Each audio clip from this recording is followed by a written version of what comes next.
There is a particular kind of tension in international relations that never quite resolves itself, not because the parties involved lack the power to end it, but because the tension itself serves a purpose. The friction between the United States, Iran, and Russia is precisely that kind of tension.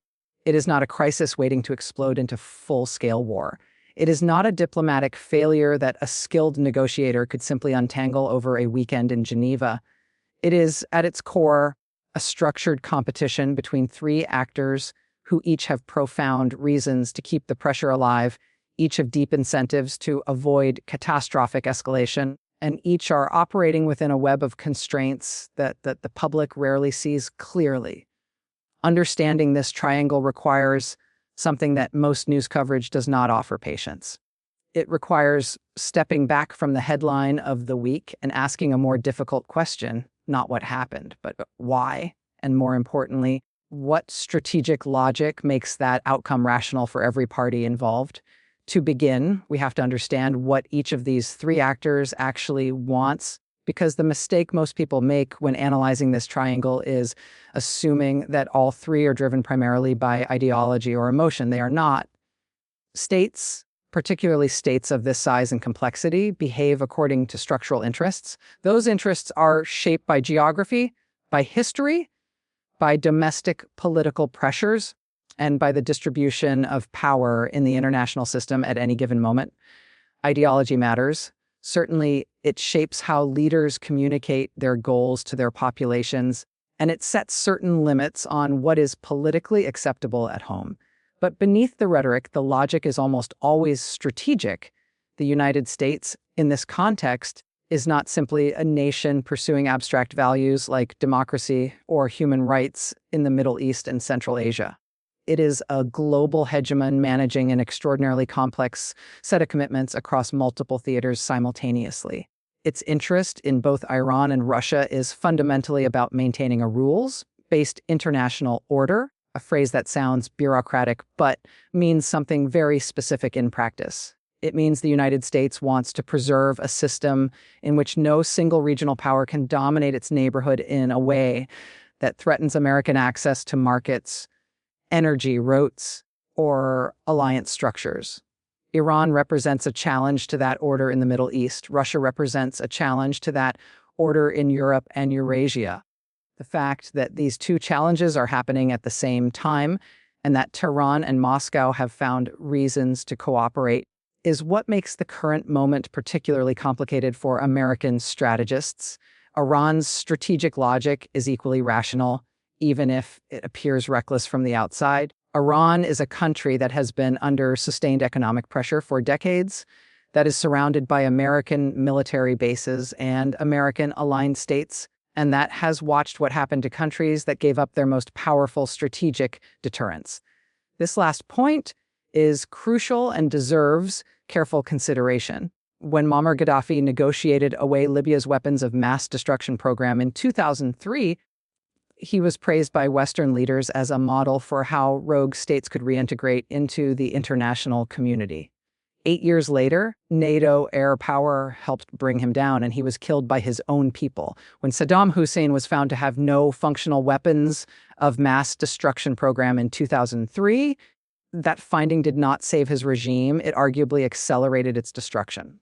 Iranian leadership, particularly within the Islamic Revolutionary Guard Corps, and among the senior clerical establishment, drew very specific lessons from these events. The lesson was not that disarmament leads to security.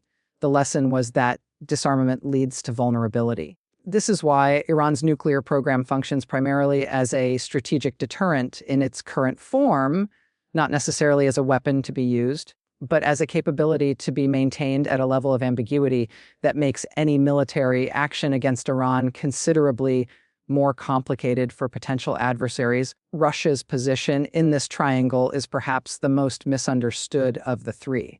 Russia is frequently portrayed in Western media as a disruptive force, a revisionist power trying to tear down the international order out of grievance or nostalgia for Soviet-era glory.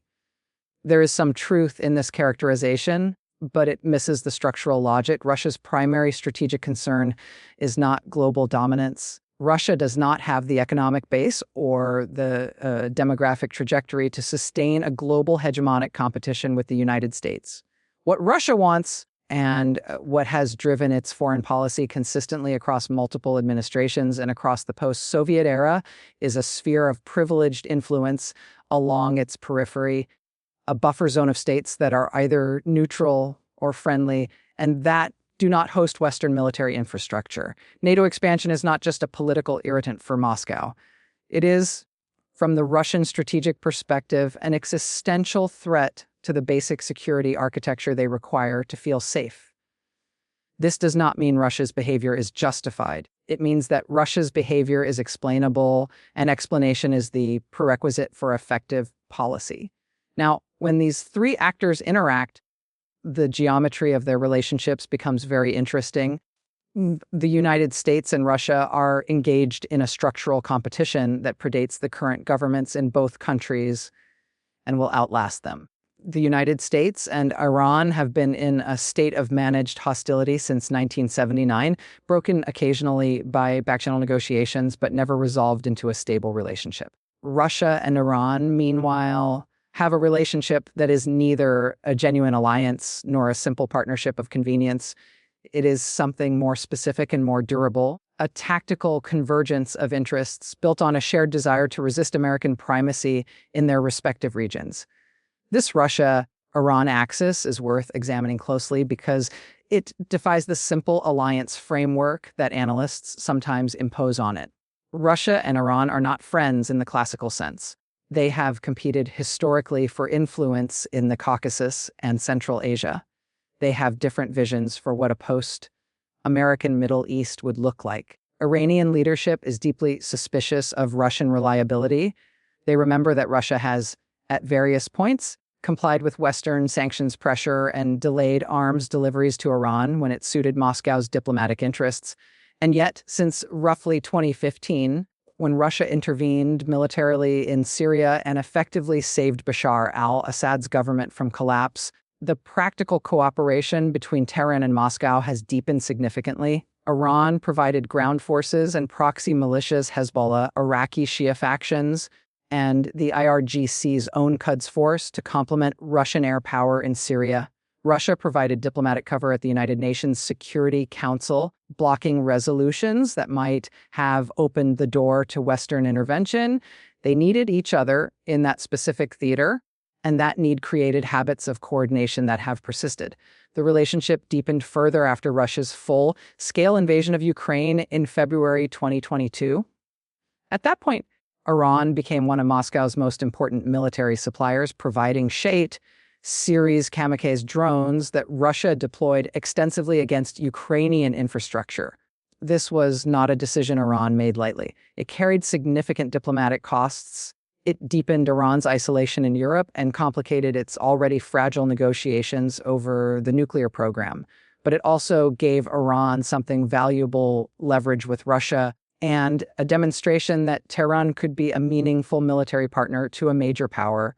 For a country that has spent decades being told it is an isolated pariah, that demonstration has real strategic value.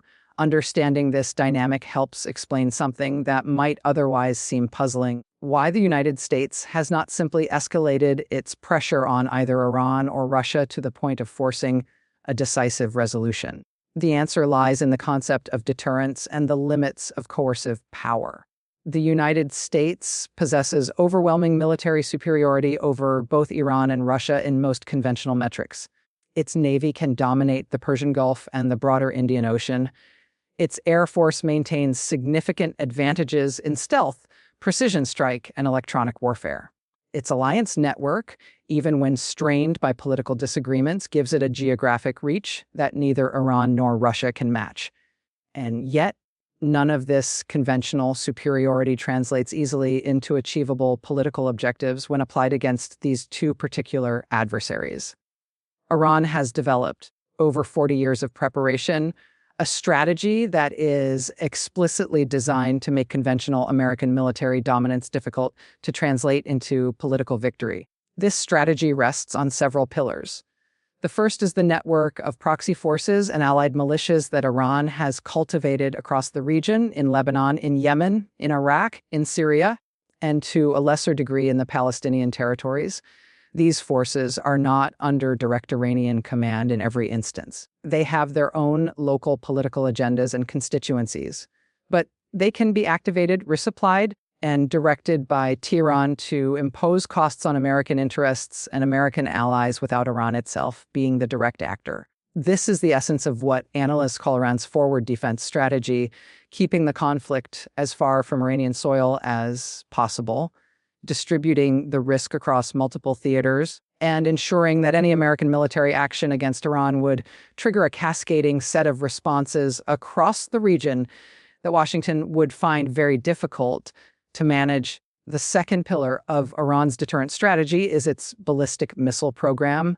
Iran has built the largest and most diverse ballistic missile arsenal in the Middle East, a collection of short, medium, and intermediate range systems that can reach targets across the region, including American bases, Israeli cities, and Gulf Arab capitals. The existence of this arsenal serves a precise deterrent function. It means that any American or Israeli military strike on Iranian nuclear facilities would not go unanswered. The cost of such a strike would extend well beyond the immediate military exchange. American bases in Iraq, Qatar, and the UAE would face missile attacks. Israeli population centers would face rocket barrages from Hezbollah in Lebanon and potentially from other Iranian-aligned forces. Gulf Arab oil infrastructure, the financial backbone of American aligned regional order, would be at risk. These are not hypothetical threats. They are threats that Iranian officials have stated explicitly and publicly, and that American military planners take seriously precisely because they are credible. This is the strategic environment in which the tensions between these three powers are embedded. It is not chaos. It is not simply aggression meeting resistance. It is a highly structured competition in which each party is simultaneously trying to advance its interests, signal its resolve, and avoid the kind of miscalculation that would trigger a conflict none of them wants. The United States does not want a war with Iran that would consume its military resources, destabilize the entire Middle East, and potentially spike global energy prices at a moment when domestic political pressures make that outcome politically devastating. Iran does not want a war with the United States that it would lose militarily, even if it could impose significant costs. Russia does not want a direct military confrontation with NATO, even as it presses its advantage in Ukraine and probes the edges of Western resolve. And so the three of them continue their competition, imposing costs, testing limits, signaling intentions in a state of managed tension that has its own internal logic, its own rules, and its own fragile stability. To fully appreciate the depth of the strategic triangle, it helps to look at one of the most revealing case studies of recent years, the maximum pressure campaign that the United States launched against Iran beginning in 2018, when the Trump administration withdrew from the Joint Comprehensive Plan of Action, more commonly known as the Iran nuclear deal. The decision to abandon that agreement was framed publicly as a response to Iranian bad faith, to the deal's failure to address Iran's ballistic missile program, and to its so-called sunset clauses, which would have allowed certain nuclear restrictions to expire after a fixed number of years. But the deeper strategic logic, at least from the perspective of the officials who drove that decision, was the belief that sufficiently intense economic pressure could force Iran to either collapse or come back to the table with far more extensive concessions than it had been willing to make under the Obama administration. What happened instead was a textbook illustration of the limits of coercive economic statecraft against a state that has a high tolerance for pain and a coherent counter strategy. Iran did not collapse. Its economy contracted severely. The rial lost a staggering portion of its value. Inflation ran at extraordinary levels, and ordinary Iranians suffered real and measurable hardship. But the Iranian government did not fall. The political opposition, though real and periodically explosive in its street-level expression, was not able to translate economic grievance into regime change. And Iran's strategic response to maximum pressure was not capitulation. It was calibrated escalation. Tehran began gradually exceeding the limits set by the nuclear deal, enriching uranium to higher and higher levels of purity, installing more advanced centrifuges, reducing cooperation with International Atomic Energy Agency inspectors. Each step was carefully measured, significant enough to demonstrate that pressure had consequences, but not so dramatic as to give the United States an unambiguous justification for military action. This is the Iranian strategic playbook in its clearest form: absorb the pressure, impose reciprocal costs, and wait for the political environment in Washington to shift. Russia watched this sequence of events with considerable interest and drew its own conclusions. Moscow had been living under a different form of Western economic pressure since 2014, when the annexation of Crimea triggered the first round of sanctions. The Russian experience with sanctions was not entirely unlike the Iranian one. Real economic costs, significant currency depreciation, reduced access to Western capital markets and technology, but also a similar absence of the political capitulation that Western policymakers had anticipated. Russia adapted. It had accelerated import substitution programs, deepened its economic relationships with China and other non-Western partners, and developed financial infrastructure designed to reduce its dependence on the dollar, denominated international financial system. By the time Russia launched its full-scale invasion of Ukraine in 2022 and faced a far more severe sanctions regime, it had already spent 8 years preparing its economy for exactly that scenario. The sanctions imposed after February 2022 were the most extensive ever applied to a major economy. And yet the Russian economy, while damaged and distorted, did not experience the catastrophic collapse that Western officials had predicted in the early weeks of the invasion. This is not a vindication of Russian economic policy.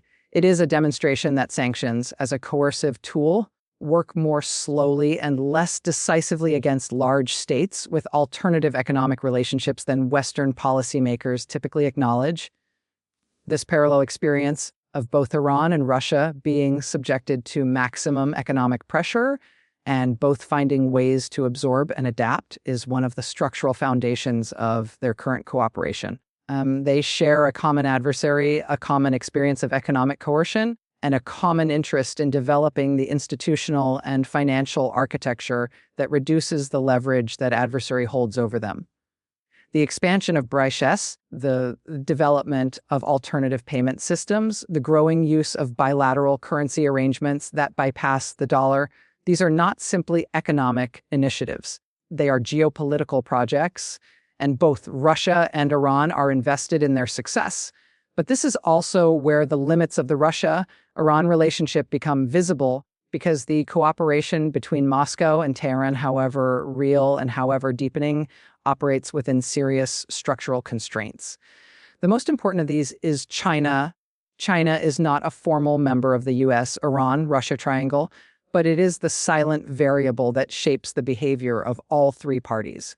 Russia's economic survival in the current sanctions environment depends heavily on China. Chinese purchases of Russian oil and gas have partially replaced lost European markets. Chinese goods have partially replaced lost Western imports.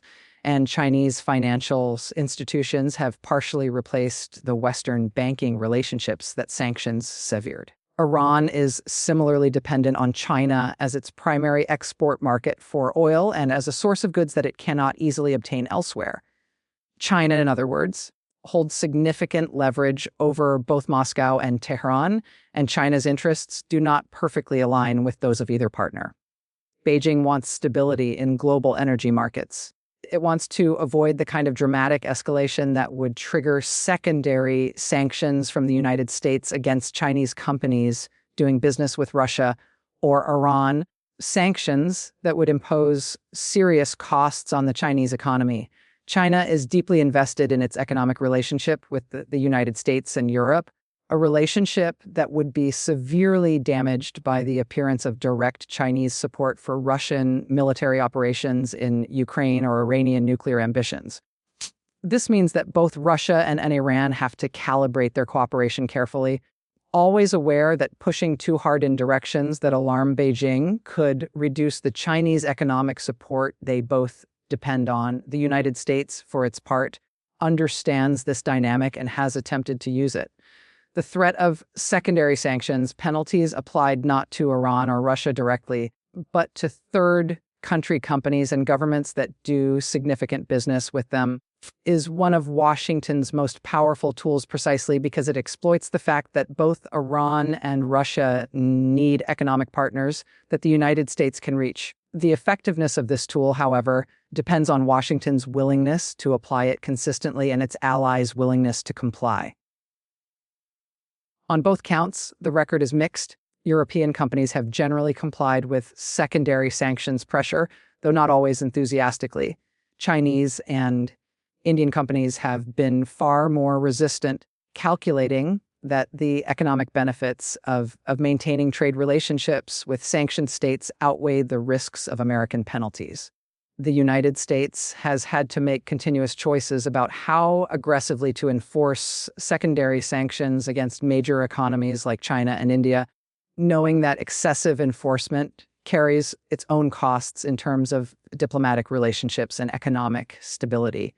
This brings us to the nuclear dimension of this triangle, which is perhaps the most consequential and the least well understood by general audiences. Iran's nuclear program is not, at this point, simply a technical issue about centrifuges and enrichment levels. It is the central organizing principle of the entire regional deterrence architecture.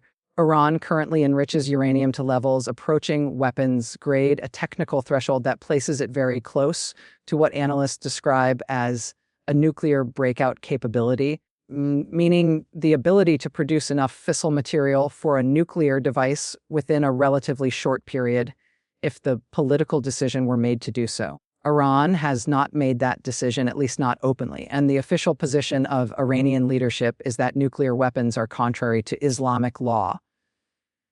But the capability itself, the knowledge, the infrastructure, the stockpile of enriched material serves a deterrent function regardless of whether a weapon is ever actually assembled. It is what strategists call a threshold deterrent. The implicit message that the cost of attacking Iran has a potential ceiling that any rational adversary must factor into its calculations. Israel has long argued with considerable analytical force that allowing Iran to maintain a threshold nuclear capability is inherently unstable, that the only acceptable outcome is the complete dismantlement of Iran's enrichment program. The United States has historically agreed with this in principle while disagreeing about the methods and the timeline. The Obama administration's nuclear deal represented an American judgment that the best achievable outcome was not dismantlement, but managed limitation, accepting that Iran would maintain some enrichment capacity in exchange for strict limits, intensive inspections, and the economic engagement that might, over time, moderate Iranian behavior. The Trump administration rejected this logic. The Biden administration attempted to revive it without success. The fundamental disagreement, not just between administrations, but within the American foreign policy establishment, reflects a genuinely difficult strategic question. Is it better to have a nuclear deal that limits but does not eliminate Iran's capability, or to have no deal at all and face a more advanced Iranian program with fewer constraints and less transparency? Russia's role in the nuclear question is particularly complex. Moscow participated in the original negotiations that produced the JCPOA, and it has generally supported the framework of negotiated limitations over military confrontation. This support is not altruistic. Russia has a direct interest in preventing the United States from achieving a decisive military victory over Iran. Such a victory would dramatically increase American influence in a region where Russia has worked hard to rebuild its presence since the Syrian intervention. But Russia also has an interest in preventing Iran from becoming a fully nuclear-armed state. A nuclear-armed Iran would change the regional balance in ways that are not straightforwardly beneficial to Moscow. It would likely trigger a regional nuclear proliferation cascade, with Saudi Arabia and potentially Turkey pursuing their own nuclear capabilities. A more nuclearized Middle East is a more unpredictable one, and unpredictability cuts against Russian interests as much as anyone else's. Russia, therefore, occupies a genuinely ambiguous position on the Iranian and nuclear question, supportive enough of Iran to block punitive UN Security Council resolutions, but not so supportive as to actively assist Iran in crossing the nuclear threshold. The proxy conflict dimension of this triangle operates on a parallel track to the nuclear question, and in many ways, it is the daily operational reality of the competition. The Middle East has become a theater in which American and Iranian strategic interests collide through a series of armed groups, civil conflicts, and regional rivalries that each party's arms and directs to varying degrees. Yemen is the most acute current example, a devastating civil war in which the Houthi movement, which has received significant Iranian support in terms of weapons technology and military training, has managed to challenge a Saudi-led coalition that operates with American logistical support and intelligence sharing. The conflict in Yemen is not, in any simple sense, a proxy war between the United States and Iran.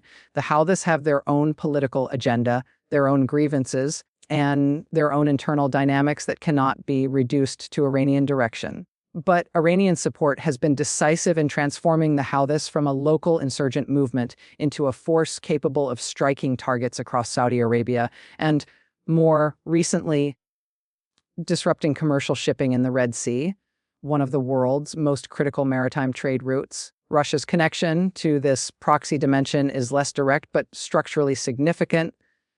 Russian diplomatic cover at the United Nations, Russian willingness to supply weapons to states and actors that then redistribute them through regional networks, and Russian strategic signaling that creates uncertainty about American freedom of action. All of these contribute to an environment in which Iranian proxy operations are somewhat more viable than they would be in a world where Moscow and Washington maintained a cooperative relationship. The triangular nature of the competition is therefore not just about the direct bilateral relationships between these three powers. It is about how each relationship shapes the operational environment for the others.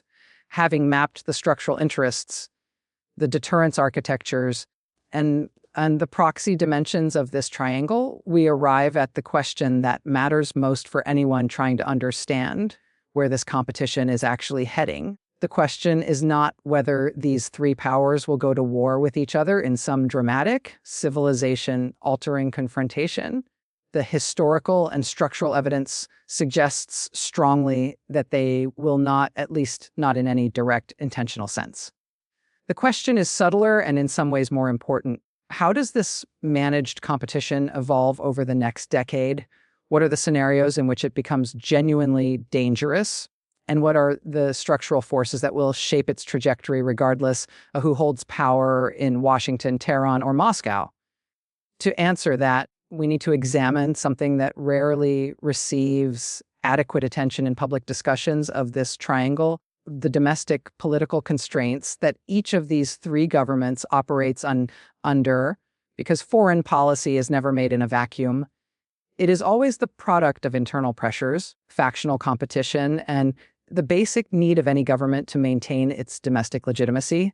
These internal dynamics are often what turn manageable tensions into dangerous crises, not because anyone wants a crisis, but because domestic political pressures create incentives for leaders to take actions abroad that play well at home, even when they increase the risk of external escalation. In the United States, the domestic political environment around Iran and Russia has become extraordinarily polarized in ways that constrain strategic flexibility. Any American administration that attempts serious diplomatic engagement with Iran faces immediate domestic political attack, accusations of appeasement, of rewarding terrorism, of abandoning Israel and the Gulf Arab allies.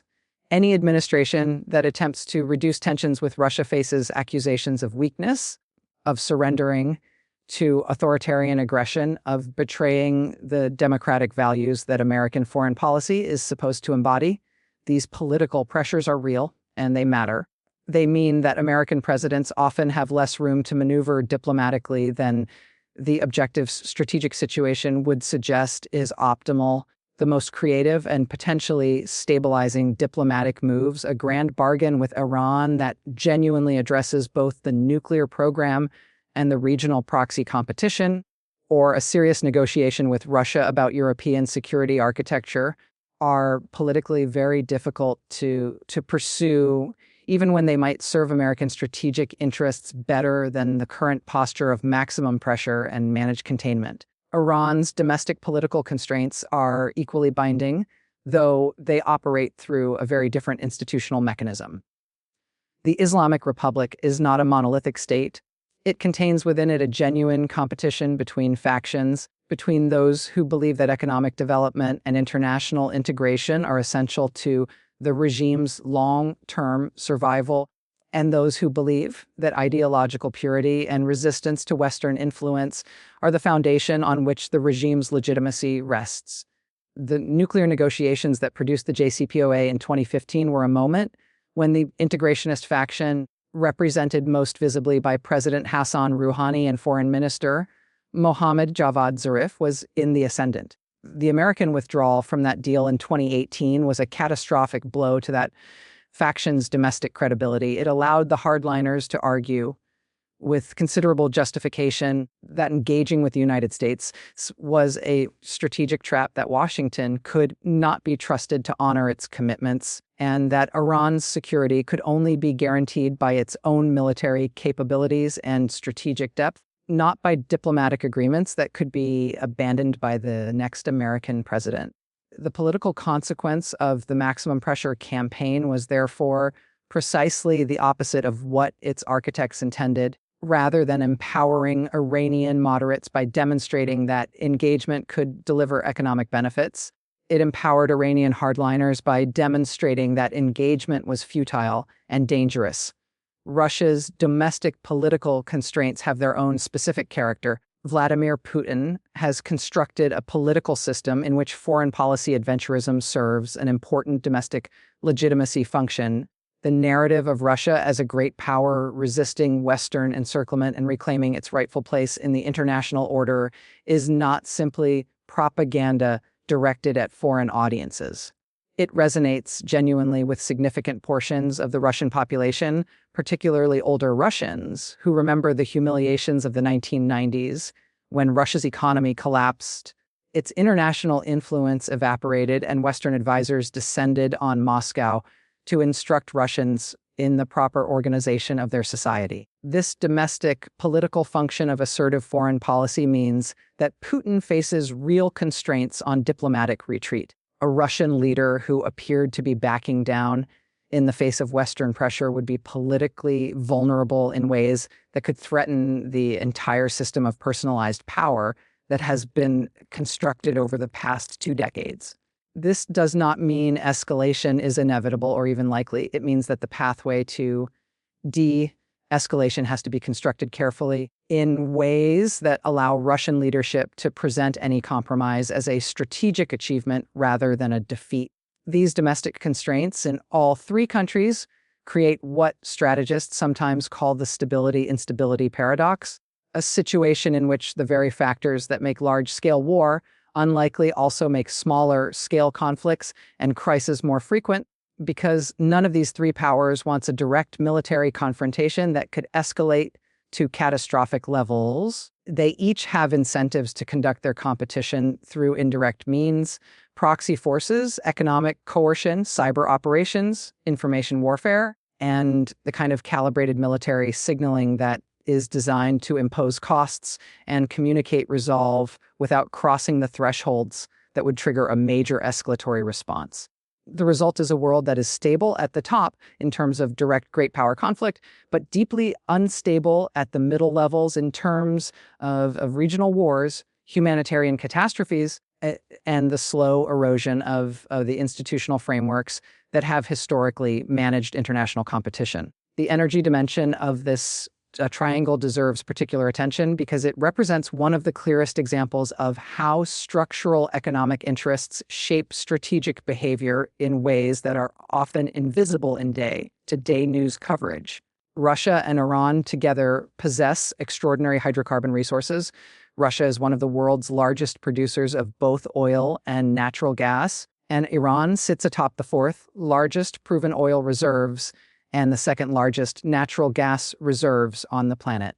Both countries have used energy as a strategic instrument, Russia most dramatically in its manipulation of natural gas supplies to Europe, which gave Moscow a lever of influence over European political decision, making that took years of determined infrastructure investment to reduce.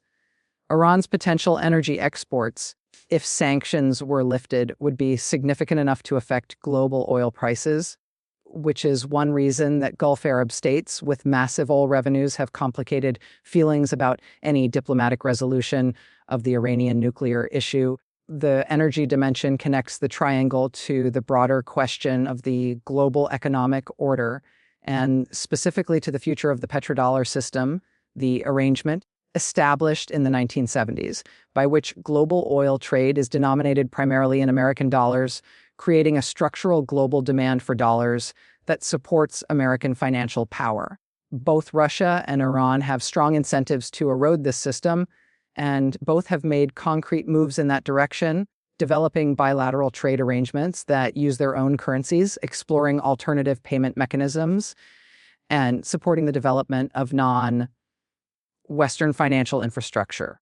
These moves are still marginal in the context of the global financial system, but they point toward a potential long-term shift in the structural foundations of American power that is more consequential than any single military confrontation. Looking forward, the most plausible trajectory for this triangle is not dramatic rupture, but gradual, grinding evolution. The most likely near-term scenario is continued managed tension, periodic crises, carefully calibrated escalations and de-escalations, ongoing proxy conflicts, and intermittent diplomatic gestures that reduce immediate pressure without resolving underlying structural competition. This is not a comfortable or satisfying conclusion, but it reflects the genuine strategic logic of the situation. All three parties have strong incentives to keep the competition alive at a manageable level, and strong disincentives against the kind of decisive action that would either resolve it or catastrophically escalate it. The scenarios in which this managed tension could break down are worth identifying precisely, because understanding them is the first step toward preventing them. The most dangerous scenario is not a deliberate decision by any of the three parties to go to war. It is an accidental or miscalculated escalation, a military incident in the Persian Gulf, a cyber attack that crosses an unstated red line, a proxy conflict that spirals beyond the control of the states nominally directing it. The 1914 analogy is frequently overused in international relations analysis, but it retains its relevance here. The First World War was not the product of any single actor's deliberate plan for conquest. It was the product of a system of interlocking commitments, miscommunications, and escalatory dynamics that none of the major parties fully understood until it was too late to stop. The current triangular competition between the United States, Iran, and Russia contains several of the same structural risk factors, multiple theaters of active conflict, ambiguous red lines, domestic political pressures that constrain diplomatic flexibility, and a general erosion of the communication channels and confidence, building measures that help major powers avoid accidental war. The second dangerous scenario is a fundamental shift in the internal politics of one of the three actors that changes the basic strategic calculus. A post-Putin Russia undergoing a turbulent political transition, and Iran in which the regime faces a genuine revolutionary challenge from below, or a United States in which domestic political dysfunction produces a foreign policy of radical unpredictability. Any of these internal transformations could destabilize the managed competition in ways that are difficult to predict or control. Regime transitions are historically the moments of greatest danger in international relations because they disrupt the established patterns of signaling and deterrence that, however uncomfortable, provide a form of stability. What this analysis ultimately reveals is something that cuts against the dominant narrative in both hawkish and dovish foreign policy circles. The hawkish narrative suggests that the United States simply needs to apply more pressure, more sanctions, more military deployments, more forceful signaling to compel Iran and Russia to change their behavior.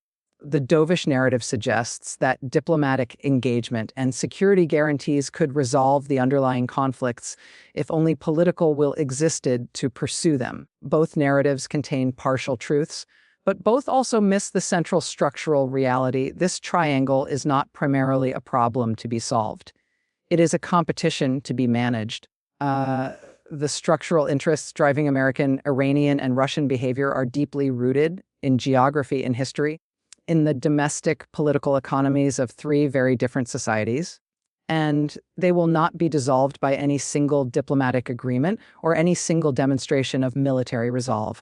The real strategy behind these tensions, then, is not a hidden plan in any single capital. It is the emergent result of three powerful actors, each pursuing their own rational interests within a system that rewards caution, punishes recklessness, and offers no clean exits, understanding that reality does not make the tensions less dangerous, but it makes them legible.